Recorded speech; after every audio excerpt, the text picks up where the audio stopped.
बिस्मिल्लाहिर्रहमानिर्रहीम। स्टूडेंट, आज हम बात करेंगे मीन वैल्यू थ्योरम के ऊपर कि मीन वैल्यू थ्योरम क्या है। तो यहाँ पे हमारे पास पहले एक क्वेश्चन है। क्वेश्चन ये है कि show that the function f of x is equal to x power cube over 4 + 1 over the interval 0, 2 satisfy the hypothesis of mean value theorem। तो ये सवाल हल करने के लिए पहले हमें समझना पड़ेगा कि मीन वैल्यू थ्योरम क्या है। तो मीन वैल्यू थ्योरम में ये होता है, पहले हमारे पास एक फंक्शन, कोई भी फंक्शन होता है। फंक्शन एक हमारे पास कर्व होती है। एक्चुअल में कोई भी हम एक फंक्शन लेते हैं और वो फंक्शन डिफाइंड होता है क्लोज इंटरवल पे। तो उस फंक्शन को हम बोलते हैं, वो फंक्शन अगर कंटिन्यूस हो क्लोज इंटरवल a, b पे, वही फंक्शन डिफरेंशिएबल हो ओपन इंटरवल a, b पे, तो इन दोनों पॉइंट के बीच में एक पॉइंट एग्जिस्ट करता है जिसको हमने नाम दिया है C का। तो सच डेट अगर वही पॉइंट उसी फंक्शन को, जो हमें फंक्शन मिला हुआ है इस सवाल में, इसको अगर हम इसकी डेरिवेटिव करके इसमें ये पॉइंट C पुट कर देंगे तो वो चीज़ हमें ज़ीरो की इक्वल मिलेगी। तो चलें हम इस सवाल को इस मीन वैल्यू थ्योरम की मदद से हल करते हैं। तो हमें फंक्शन मिला हुआ है f of x is equal to x power cube over 4 + 1। तो हम पहले इसी फंक्शन में c पुट करते हैं, is equal to c cube over 4 + 1। इसी c को हम डिफरेंशिएट करते हैं with respect to c। F dash of c is equal to 3c² over 4 + 0। उसके बाद हम इसी फंक्शन को चेक करते हैं कि ये फंक्शन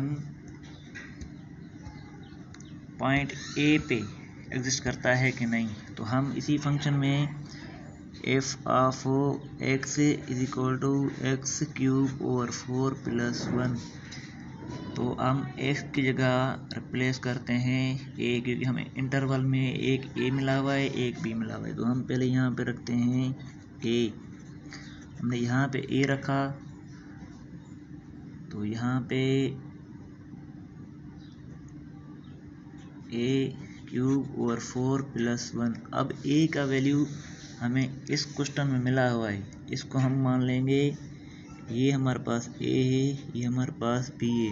तो a का वैल्यू अब हम इस फंक्शन में पुट करेंगे, तो ये f of 0 is equal to a की पावर 0 + 4 + 1। तो ये हो जाएगा 0 + 1, मतलब एफ ऑफ 0 हमारे पास आया, एफ ऑफ 0 हमारे पास आया 1। उसके बाद हम इसी फंक्शन एफ ऑफ एक्स में पुट करेंगे x की जगह b, x की जगह हम पुट करेंगे b।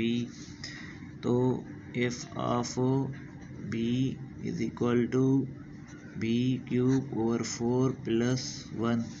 तो b का वैल्यू हमें इस फंक्शन में, ये जो हमें सवाल मिला हुआ है उसमें b का वैल्यू है हमारे पास 2। तो इसमें हम b का वैल्यू पुट करेंगे 2। तो यहाँ पे 2 का क्यूब ओवर 4 + 1। तो एफ ऑफ 2 हमारे पास आया 8 ओवर 4 + 1। एफ ऑफ 2 आया 2 + 1।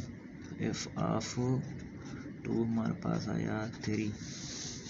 तो इसी इसी क्वेश्चन को मद्देनज़र रखते हुए हम इसका फार्मूला बनाएंगे।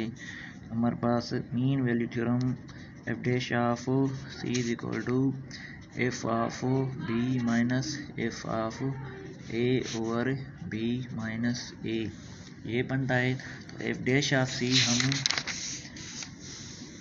ये मालूम करके आए 3c power 2 over 4 is equal to F of b. F of b हमने निकाला हुआ है, ये देखें 3, तो हम यहाँ पे पुट करेंगे 3 माइनस अब एफ ऑफ ए ये हमने ये 1 निकाला हुआ है, हम यहाँ पे पुट करेंगे 1 ओवर और बी और ए का वैल्यू हमें इस इंटरवल में मिला हुआ है, ये बी का वैल्यू ये ए का वैल्यू, तो 2 माइनस 0 यहाँ पे लिखेंगे हम 2 माइनस 0, तो ये आ जाएगा 2 ओवर 2 3 पावर 4 ओवर 4, तो 3c square over 4 is equal to 1। तो 3c स्क्वायर इसको हम उधर ले जाएंगे, 4 को यहाँ में डिवाइड है मल्टीप्लाई हो जाएगी, ये 4 तो 4, तो 3c square is equal to 4, c square is equal to 4 over 3, दोनों साइड स्क्वायर रूट दे देंगे, 4 ओवर 3 को भी हमने स्क्वायर रूट दे दिया। अब ये स्क्वायर रूट इस अंडर रूट से कैंसिल हो जाएगा, तो c इज इक्वल टू 2 का रूट क्या होता है, 4 का रूट होता है 2 ओवर अंडर रूट 3। ओके, तो इसको हम रेशनलाइज करेंगे 2 ओवर 3 को अंडर रूट 3 से रेशनलाइज करेंगे, मल्टीप्लाई भी कर देंगे, डिवाइड भी, क्योंकि ये जो है अंडर रूट नीचे नहीं आना चाहिए, ये इसको हम ऊपर ले जाएंगे। तो c is equal to 2 under root 3 over 3। अब यही वो पॉइंट है, यही वो पॉइंट ए जो ओपन इंटरवल 0,2 के बीच में होगी, यही हमें मीन वैल्यू थ्योरम कहता है। एक्चुअल में यही उसकी मीनिंग है कि इसी ओपन इंटरवल में जो हमने पॉइंट सी लिया था, वो जो सी पॉइंट है एक open interval a, b journal जो हमने थ्योरम पीछे पढ़ा हुआ है उसके लिहाज से होगा। तो यहाँ पे यही पॉइंट सी जो है, यही पॉइंट सी 0,2 ओपन इंटरवल के बीच में लाई करेगा, यही हमें मीन वैल्यू थ्योरम कहता है। Thank you.